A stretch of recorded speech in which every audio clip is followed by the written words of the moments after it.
جی welcome back ناظرین، خیر مقدم ہے آپ کا ایک مرتبہ پھر بزم علماء میں، اور میرے ساتھ ہیں مفتی محمد سہیل رضا امجدی صاحب، مفتی احسن نوید نیازی صاحب، مفتی خرم اقبال رحمانی صاحب، اور آج تینوں مفتیان کرام نے خوبصورت گفتگو فرمائی، لیکن ہمارے مفتی خرم اقبال رحمانی صاحب واقعی معذرت چاہتا ہوں، دونوں نے بہت خوبصورت آغاز کیا اس حوالے سے۔ آپ نے مداربہ کی شرعی حیثیت، اس کا معنی مفہوم ہمیں سمجھایا۔ حضرت سے میں نے سوال ذرا ڈیفرنٹ کیا تھا ناپ تول کی کمی کے حوالے سے۔ آپ نے میں سوچتا ہوں مفتی صاحب، آپ نے فرمایا ایسا عذاب اللہ نے محض ناپ تول کی کمی کی برائی کی وجہ سے نازل فرمایا۔ آج ہم سوچ ہی نہیں رہے، مطلب ہم نہیں ڈرے۔ ابھی دیکھیں بیہائنڈ اسکرین ایک کال آئی تھی کہ ایک بندہ صرف روزے نہ رکھنے کی ایک مجبوری کی وجہ سے ڈر رہا رو رہا ہے کہ کہیں اللہ کا مجھ پہ عذاب نہ نازل ہو جائے۔ اللہ اکبر۔ اللہ تعالیٰ ہمیں اپنا خوف اور خشیت عطا فرمائے، خوف سے لرزنے والا دل عطا فرمائے۔ مفتی صاحب آپ ارشاد فرمائیے گا، مداربہ کے جو اصول ہیں، شرائط ہیں، قواعد و ضوابط ہیں، میں چاہتا ہوں وہ آپ ارشاد فرمائیں تاکہ ہمارے کاروباری حضرات، وہ جو اسپیشلی جو انویسٹرز ہیں، انہیں ذرا راحت ملے اور وہ پھر شرعیت کے دائرے میں یہ کام کریں۔ جی بسم اللہ الرحمن الرحیم والصلاة والسلام علی رسول الکریم، اما بعد۔ سب سے پہلی بات تو یہ ہے کہ یہ انتہائی خوبصورت موضوع، اور اس بات کی طرف خاص طور پر چونکہ زیادہ گفتگو ہوتی نہیں ہے نشریات کے اندر بھی، یا عموماً سمجھایا نہیں جاتا، اور پھر مزے کی بات یہ ہے کہ جو کام کرنے والے ہیں وہ بھی رہنمائی لیتے نہیں ہیں، لیکن الحمدللہ کیو ٹی وی کا جس طرح بہت سارے معاملات میں ایک امتیاز ہے، تو یہ بھی ایک مطلب ٹرانسمیشن کے اندر ایسے موضوعات کو گفتگو کے لیے لے کر آنا، منتخب کرنا ہے، یہ ایک بہت خوبصورت انتخاب ہے۔ دوسرا اس سے بھی پتہ چلتا ہے کہ اسلام نے صرف اپنے ماننے والوں کو عبادت ہی نہیں سکھائی یا صحت عقیدہ کا اہتمام نہیں کیا، بلکہ جو معاملات ہیں اس کے اندر بھی بھرپور رہنمائی اسلام نے عطا کی ہے۔ دوسرا، انسان کی ایک فطری ایک تقاضا ہے مال کمانے کا، اس کو شوق ہوتا ہے کہ میں مال کماؤں، تو اس فطری تقاضے کو ختم نہیں کیا گیا بلکہ اس کی تہذیب کی گئی ہے کہ مال کمانے کا شوق ضرور ہونا چاہیے، لیکن کس انداز میں اور کس طریقے میں مال کمایا جا سکتا ہے، اور کمائیں بھی اللہ نصیب بالکل کرے۔ اللہ تعالیٰ نے حکم دیا کہ احل اللہ البیع وحرم الربا، تو اللہ نے بیع کو حلال کیا ہے۔ پھر بیع کرنے کے مختلف تقاضے ہیں، مختلف طریقہ کار ہیں، جس میں سوسائٹی کے اندر جو میں بنیادی ایک تفریق نظر آتی ہے کہ ہر کاروباری شخص ایسا نہیں ہے جس کے پاس صلاحیت بھی ہو، یعنی بہت سے ایسے ہیں جن کے پاس صرف مال ہے مگر کاروبار کرنے کی صلاحیت نہیں ہے، کچھ ایسے ہیں کہ کاروبار کرنے کی صلاحیت بہت عمدہ رکھتے ہیں مگر مال ان کے پاس نہیں ہے، تو ایسے دونوں لوگوں کا ایک کمبینیشن شریعت نے جو ہے وہ عطا فرما دیا ہے کہ ایک کے مال سے اور دوسرے کی جو سہولیات ہیں اور دوسرے کی جو شخصیت اور جو اس کے کاروباری جو نظریات ہیں اس سے فائدہ اٹھایا جا سکے، یہ دونوں بھی فائدہ اٹھائیں گے اور ان کے اس اشتراک سے معاشرہ بھی فائدہ اٹھائے گا۔ لیکن اس کی جو بنیادیں ہونی چاہیے، جو اس کی جو شرائط و ضوابط، اس کے حوالے سے مختصراً عرض یہ ہے کہ سب سے پہلی بات یہ ہے کہ چونکہ جتنی بھی شرعی عقود ہیں اس کے اندر جو عاقدین ہیں، دونوں کے درمیان جو عقد ہو رہا ہے پارٹیز کے درمیان، وہ عاقل اور بالغ ہونے چاہیے، خاص طور پر عقود مالیہ کے اندر خاص طور پر جو ہے وہ عاقل اور بالغ ہونا ضروری ہے۔ بچے اس طرح کا آپس میں کوئی عقد نہیں کر سکتے، مجنون اور دیوانے بھی عقد نہیں کر سکتے۔ پھر چونکہ اس کے اندر خاص طور پر عقود مالیہ میں اس میں خاص طور پہ ایسے کہ مداربت کے اندر ایک انویسٹر ہے، ایک رب المال ہے، اور دوسرا جو ہے مدارب کام کرنے والا ہے، تو ایک طرف سے سرمایہ ہے اور دوسری طرف سے محنت ہے۔ تو سرمایہ کے حوالے سے جو شرائط ہیں، سب سے پہلی شرط یہ ہے کہ جو سرمایہ لگایا جا رہا ہے، جو مال لگایا جا رہا ہے وہ حلال ہو، بالکل حرام نہ ہو، بالکل صحیح۔ اور دوسرا یہ ہے کہ جو مال لگایا جا رہا ہے اس کی جنس، اس کی قدر اور اس کی صفت معلوم ہونی چاہیے، یعنی جو رائج کرنسی ہے اس کے اندر مال لگایا جائے۔ کرنسی یا لیکوڈ جو ایسٹس ہوتے ہیں وہی مداربت میں لگائے جا سکتے ہیں، مال کی طور پہ لگائے جا سکتے ہیں، اور فکسڈ ایسٹس جو ہیں وہ نہیں لگائے جا سکتے، یعنی کرنسی ہے وہ لگائے جا سکتی ہے۔ اسی طرح اگر رب المال کا قرض تھا پہلے سے مدارب کے اوپر، تو وہ قرض کو کہتا ہے کہ تم اس کو پیسے لگا لو، تو وہ بھی مال میں نہیں لگائے جا سکتے، تو لیکوڈیٹی کا ہونا بہت زیادہ ضروری ہے۔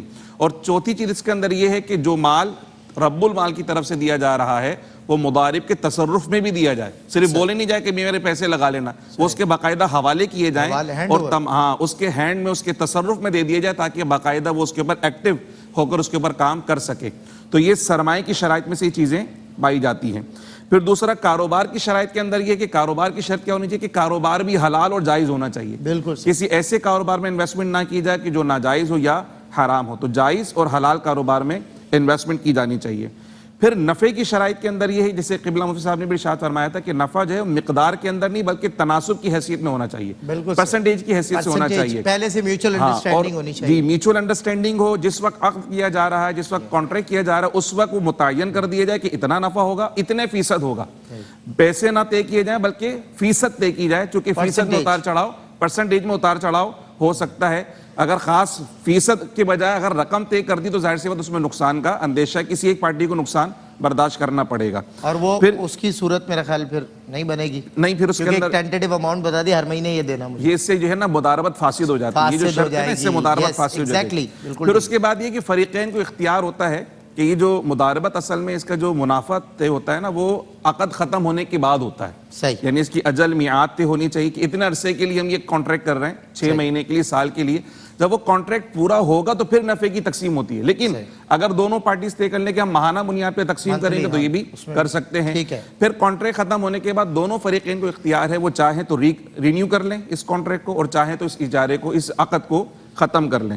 پھر نقصان کے حوالے سے ایک بات آتی ہے کہ جی نقصان کون برداشت کرے گا، ظاہر سی بات ہے کاروبار ہے تو نقصان کہیں نہ کہیں تو ہوتا ہے، بالکل، تو نقصان کے حوالے سے مداربت کے اندر ایک بات یہ ہے کہ اگر نقصان کوئی ہوا تو پہلے کوشش کی جائے گی جو ایکچول پروفٹ تھا اس ایکچول پروفٹ سے نقصان کو پورا کیا جائے، نہ کہ کیپٹل کی طرف جایا جائے، کوشش تو یہ کرنی چاہیے، لیکن اگر نقصان اتنا زیادہ ہے کہ ایکچول پروفٹ کے بجائے وہ کیپٹل کی طرف بھی جاتا ہے تو پھر کیپٹل سے اس نقصان کو پورا کیا جائے گا، یعنی جو مالی نقصان ہے وہ جو انویسٹر اس کو برداشت کرنا پڑے گا، جو رب المال ہے اس کو برداشت کرنا پڑے گا، اور جو مضارب ہے اس کی چونکہ امین کی حیثیت سے ہوتی ہے تو اس نے جو محنت کی ہے اس پر اسے کوئی نفع نہیں ملے گا، یہی اس کا نقصان ہے، لیکن جو مالی نقصان ہے وہ رب المال کو برداشت کرنا پڑے گا۔ بالکل ٹھیک ہے، بالکل ٹھیک۔ ناظرین ہمارے ساتھ کالرز ہیں اور کالرز کا سلسلہ ہم کرتے ہیں شروع، کیونکہ آپ لائیو ٹیلی فون کالز کے ذریعے علماء کرام سے سوالات کریں گے، علماء کرام آپ کے سوالات کے شریعت مطہرہ کی شفاف روشنی میں جوابات دیں گے، تو آپ ٹیلی فون نمبرز یہ آپ کے اسکرین پہ آ رہے ہیں، آپ اٹھائیے اور کال ملائیے اور ہمیں کیجئے سوال تاکہ اس مختصر دورانیے میں زیادہ سے زیادہ کالرز اور ان کے سوالات کو شامل کر لیا جائے۔ جی السلام علیکم ورحمۃ اللہ۔ ہیلو السلام علیکم، کالر ہیں ہمارے ساتھ؟ آپ میں سے کوئی ہے ہمارے ساتھ؟ جی کالر ہیں، جی السلام علیکم۔ جی السلام علیکم۔ جی کیا سوال ہے آپ کا؟ بھائی کیا حال ہے؟ اللہ کا شکر، سوال کیا ہے آپ کا؟ بھائی میں نے یہ سوال کرنا تھا کہ جو ہے نا میں اکثر نمازیں الحمدللہ پوری 5 پڑھتی ہوں، تو میری چھوٹی بیبی ہے تو وہ نا مجھے عشاء ٹائم وہ مجھے بہت زیادہ تنگ کرتی ہے نا، مجھے نماز نہیں پڑھنے دیتی تو میں نا سو جاتی ہوں، اور میں پھر تہجد ٹائم اٹھ کے نا تو 1 بجے اٹھ جاتی، 1-1:30 بجے، پھر میں وہ نماز بھی عشاء بھی پڑھ لیتی ہوں، تراویح بھی پڑھ لیتی ہوں، تہجد بھی پڑھ لیتی ہوں، میری یہ نماز ہو جاتی ہے؟ اچھا چلے ٹھیک ہے، بتا دیں گے انشاءاللہ آپ کو۔ ایک اور کالر ہمارے ساتھ ہے، السلام علیکم۔ وعلیکم السلام۔ جی کیا سوال ہے آپ کا؟ جی میرا سوال یہ ہے کہ یہ بیٹھ کر اور اٹھ کر نفل پڑھنے میں کیا فرق ہے؟ بیٹھ کر اور اٹھ کر نفل پڑھنے میں کیا فرق ہے فضیلت کے اعتبار سے، اور بتا دیجیے گا۔ جی ایک اور کالر ہمارے ساتھ ہے، السلام علیکم۔ السلام علیکم۔